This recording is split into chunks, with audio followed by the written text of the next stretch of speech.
네, 오늘 저희가 함께 들여다볼 자료, 이게 지금 한국 의료계 상황을 아주 깊이 파고들고 있습니다. 뭐 의대 증원, 전공의 이탈 이런 현안들 너머에 있는 그 구조적인 문제들 말이죠.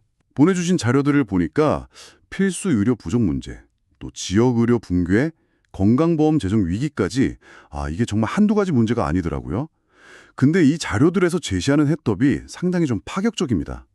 가정의 지정 제도랑 전공의 수련 의무화, 오늘은 이 내용들을 중심으로 해서 현 상황의 본질이 뭔지 또 어떤 통찰을 얻을 수 있을지 좀 깊게 파고 들어가 보겠습니다. 네, 그 자료들이 흥미로운 지점이 단순히 이런 문제가 있다에서 그치는 게 아니라는 겁니다. 해외 사례랑 비교도 해가면서 근본 원인이 뭐고, 그래서 구체적으로 뭘 해야 하는지 이런 해결책까지 제시하고 있거든요. 특히 그 많은 나라들이 고민하는 거잖아요. 의료 접근성을 빠르게 할 거냐, 아니면 좀 비용 효율적이고 지속 가능한 시스템을 만들 거냐, 이 균형점을 어떻게 찾을 건가 하는 문제를 아주 정면으로 다루고 있습니다. 오늘 그 핵심 내용들 좀 명확하게 정리해드리겠습니다. 좋습니다. 그럼 우선 자료들이 공통적으로 지적하는 한국 의료 시스템의 문제점들, 이것부터 한번 짚어보죠. 사실 표면적으로 드러난 것만 봐도 심각한데 자료들은 이 문제들이 서로 어떻게 연결되어 있다고 보나요? 필수과 의사는 부족하고 환자들은 죄다 서울 큰 병원으로만 가고 그래서 지방병원은 어렵고 또 고령화의 실손보험 문제까지 겹쳐서 건보 재정은 불안하고 최근에 의대 증원 문제로 시끄러웠던 것도 있고요. 이게 다 결국엔 연결된 문제다 이런 이야기인 거죠. 네, 맞습니다. 자료들은 이걸 다 개별 사안이 아니라 아주 깊숙이 얽혀 있는 구조적인 문제라고 진단해요. 그 핵심 원인 중 하나로 꼽는 게 지금 법으로는 의대 졸업하고 면허만 있으면 그 전공의 수련 안 받아도 일반외로 개원할 수 있잖아요. 그래서 소위 피부 미용 이런 비급여 진료를 할 수 있다는 점. 이게 이제 힘든 필수의료 분야 대신에 상대적으로 수입이 괜찮은 쪽으로 인력이 빠져나갈 요인을 만든다는 거죠. 그러니까 그 필수의료 분야에서 꼭 힘든 수련을 거치지 않아도 다른 선택지가 열려 있는 이 구조 자체가 문제의 한 축이다. 네, 바로 그겁니다. 그리고 또 다른 중요한 축은 그 1차 의료 문지기 기능. 우리가 흔히 게이트 키핑이라고 부르는 거예요. 이게 거의 없다는 점이에요. 환자들이 그냥 동네 의원 안 거치고 감기 같은 걸로도 바로 대학병원 외래 가고 그러잖아요. 의료 쇼핑이라고도 하죠.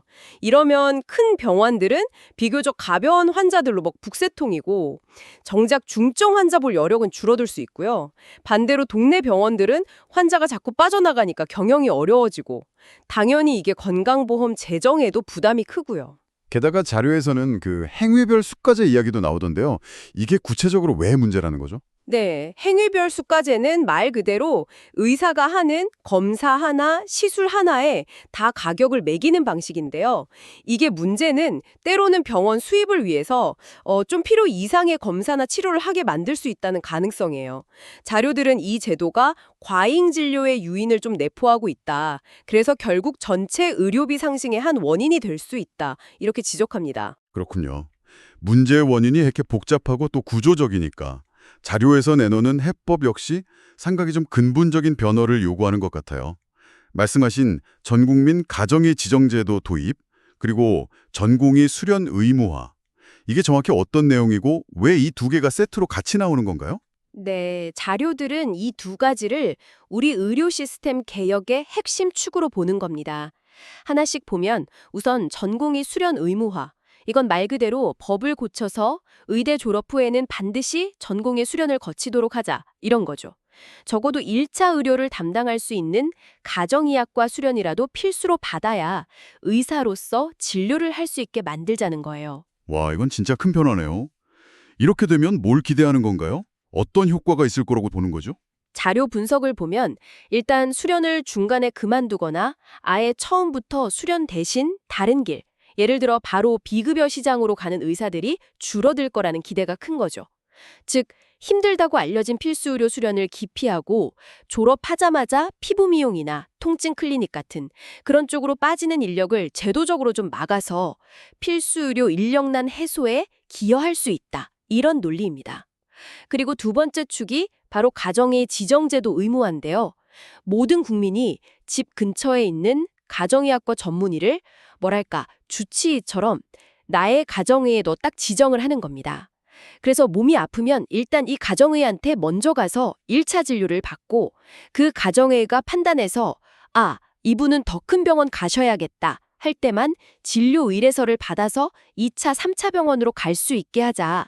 이런 강력한 문지기 시스템을 만들자는 제안이에요. 마치 영국이나 캐나다처럼요. 그런데 자료에서는 의대 정원 늘린 거랑 이 가정의 제도를 연결시키는 아이디어도 있다면서요? 네, 그게 아주 중요한 포인트입니다. 자료에서는 늘어난 의대 정원, 그 2,000명 규모만큼 가정의학과 전공의 TO를 대폭 늘리자 이런 구체적인 방안까지 제시해요. 그래서 이 인력들을 전국에 배치해서 1차 의료 문지기로 양성하자는 거죠. 단순히 의사 숫자만 늘리는 게 아니라 그 늘어난 인력을 어떻게 시스템 안에서 효과적으로 쓸 거냐, 이 고민이 담겨 있는 겁니다. 자, 여기서 정말 흥미로운 부분이 나오는데요. 결국 이 두 가지 제도, 전공의 수련 의무화랑 가정의 지정제가 단순히 따로 노는 게 아니라 서로 맞물려서 돌아가면서 지금 우리 의료계 문제들 있잖아요. 그러니까 지역의료 분계 문제, 또 건보 재정 문제, 필수의료 공백, 이 세 가지 큰 문제를 한 번에 푸는 열쇠가 될 수 있다. 이렇게 본다는 거죠. 정확합니다. 자료가 기대하는 효과를 딱 정리하면 그렇습니다. 첫째는 지역의료 회생. 전국에 가정의들이 쫙 깔려서 1차 진료를 탄탄하게 받쳐주면 환자들이 무조건 서울 큰 병원으로만 가지 않을 테고 그럼 지역병원들이 좀 숨통이 트이지 않겠냐는 거죠. 둘째는 건강보험 재정 안정. 아무래도 가정의라는 문지기를 한번 거치니까 불필요한 상급병원 이용이나 과잉검사 같은 게 줄어들 거다. 그럼 당연히 의료비 지출이 효율화되고 재정 건전성에도 도움이 될 거다. 이런 분석이고요. 그리고 셋째, 이게 또 중요한데 필수의료 공백 해소에도 기여할 수 있다는 점이에요. 왜냐하면 가정의학과 수련 과정에는 내과, 외과, 소아과, 산부인과 같은 주요 필수과들을 돌면서 배우는 과정이 포함되어 있거든요.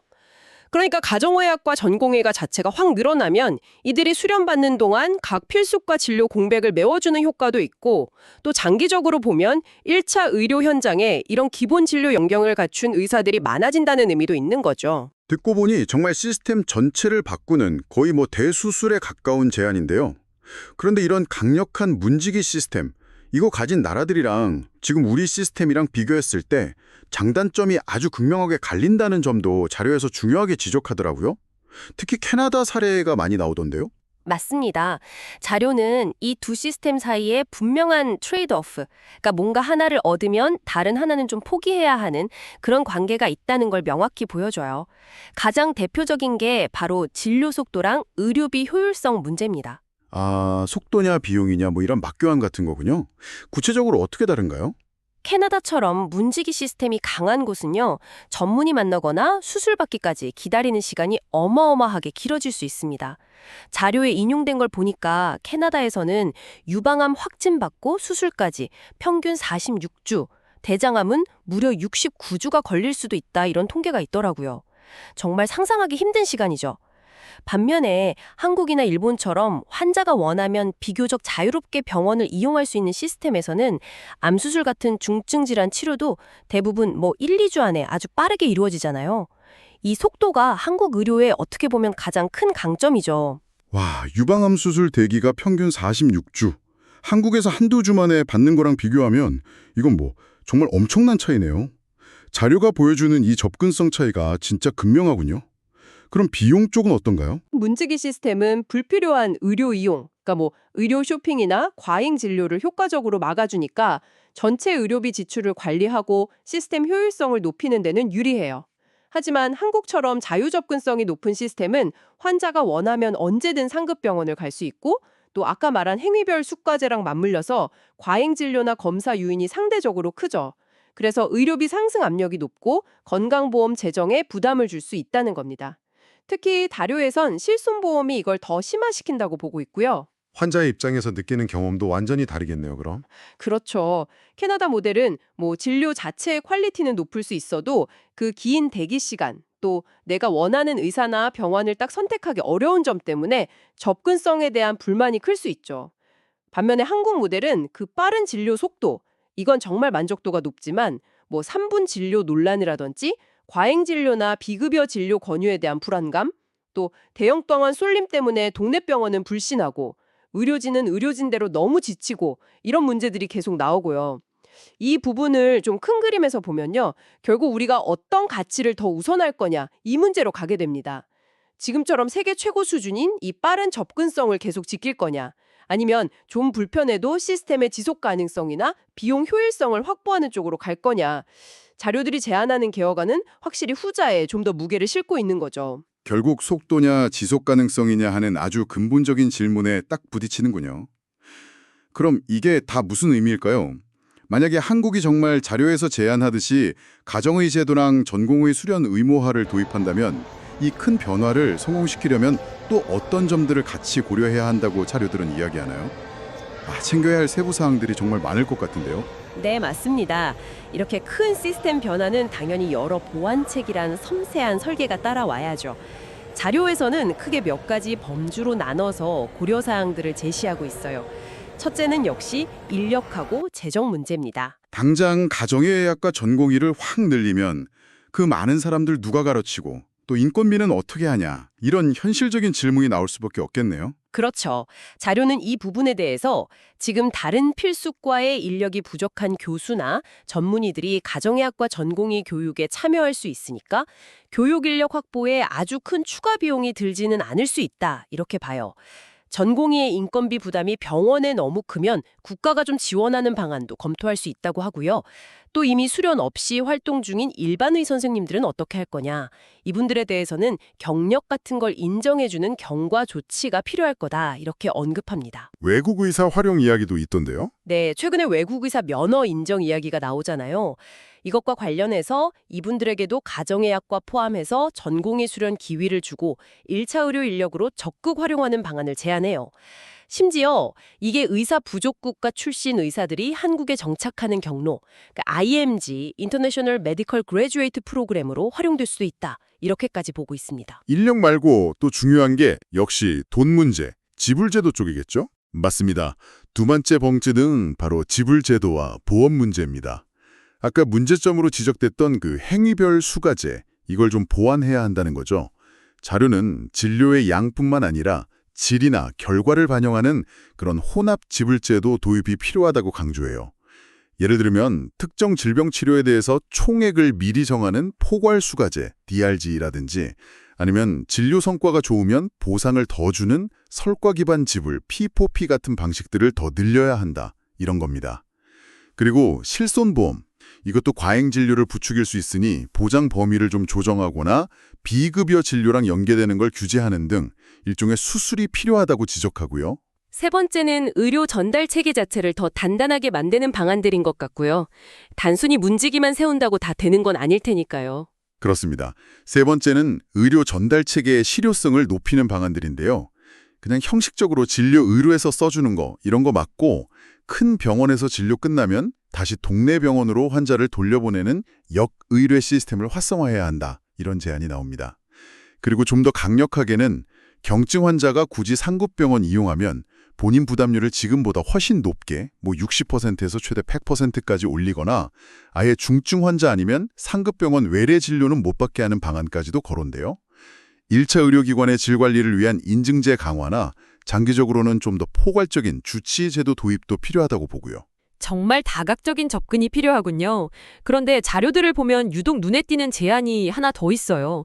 바로 매칭 시스템 도입인데요. 이건 어떤 건가요? 무슨 신입사원 뽑듯이 의사 인력을 배치한다 이런 개념인가요? 이게 상당히 흥미로운 제안이죠. 미국의 NRMP, 캐나다의 KRMS라는 시스템이 있는데요. 이게 뭐냐면 전공의 지원자와 각 병원의 수련 프로그램을 컴퓨터 알고리즘으로 자동으로 매칭시켜주는 전국 단위 시스템이에요. 지원자가 어딜 선호하는지, 성적은 어떤지, 또 병원은 어떤 기준으로 뽑는지 이런 걸 다 종합해서 최적의 조합을 찾아주는 거죠. 자료는 한국에도 이런 시스템을 도입하자고 제안하는 겁니다. 그러니까 신입 의사들을 위한 굉장히 정교한 배정 시스템 같은 거네요. 이걸 도입하면 어떤 효과를 기대하는 거죠? 그 인기과 쏠림 현상 이런 걸 좀 완화할 수 있을까요? 네, 그게 바로 핵심 기대 효과입니다. 자료 설명을 보면 이 시스템을 통해서 개인의 선호만으로는 해결하기 어려운 인기과 쏠림 현상을 좀 완화하고 외과나 소아과 같은 기피과 정원이 미달되는 사태를 구조적으로 막을 수 있다는 거예요. 예를 들어서 매칭에서 떨어진 지원자가 알고리즘에 따라서 정원이 남는 기피과에 배정될 수도 있고, 그래도 자리가 부족하면 아까 말한 외국 의대 졸업자, IMG 등으로 채울 수도 있다. 이런 구체적인 방안까지 제시하고 있습니다. 단순히 의사 숫자만 늘리는 게 아니라 필요한 곳에 인력을 효과적으로 배치하기 위한 상당히 체계적인 접근법이라고 할 수 있죠. 어떻게 보면 개인의 선택보다는 시스템의 필요를 좀 더 우선시하는 상당히 강력한 개입 방식이라고도 볼 수 있겠네요. 오늘 살펴본 자료들은 한국 의료 시스템의 여러 난제를 풀기 위해서 전공의 수련 의무화와 강력한 가정의 제도라는 두 축을 중심으로 정말 근본적인 시스템 전환을 제안하고 있습니다. 해외 사례 비교를 통해서 장단점을 짚어보고 또 구체적인 실행 방안까지 모색하고 있다는 점에서 아주 깊이 있는 분석이라는 생각이 듭니다. 네, 결국 논의의 핵심은 이겁니다. 한국 의료의 최대 강점이라고 할 수 있는 신속한 접근성과 자료들이 제안하는 개혁안이 추구하는 시스템의 지속 가능성 및 효율성 사이에서 우리가 어떤 균형점을 찾아 나갈 것인가. 자료들은 분명 후자에 좀 더 무게를 실어서 과감한 변화를 요구하고 있죠.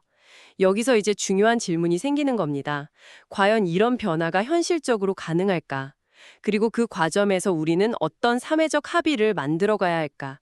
이런 점들이죠. 오늘 분석을 마무리하면서 청취자 여러분께 이런 질문을 한번 던져보고 싶습니다. 자료에서 언급된 캐나다 같은 나라들은 의사 개인의 선호와는 좀 별개로 국가 시스템이 필요로 하는 곳에 인력을 배치하기 위해서 매칭 시스템, 인센티브, 외국 의사 활용 같은 다양한 제도적 장치를 쓰고 있습니다. 현재 우리나라는 인기과와 키피과 격차도 크고 또 의사 직역의 자율성을 중시하는 경향도 강한데요. 만약 자료에서 제안된 것 같은 이런 새로운 시스템을 도입한다면 그 효과를 제대로 보기 위해서 과연 어느 정도 수준의 국가적 통제나 개입이 필요할까요? 그리고 그런 시스템의 변화는 미래의 의사들에게 또 환자인 우리 각자에게는 어떤 의미로 다가올지 한번 깊이 생각해 보시는 것도 좋겠습니다.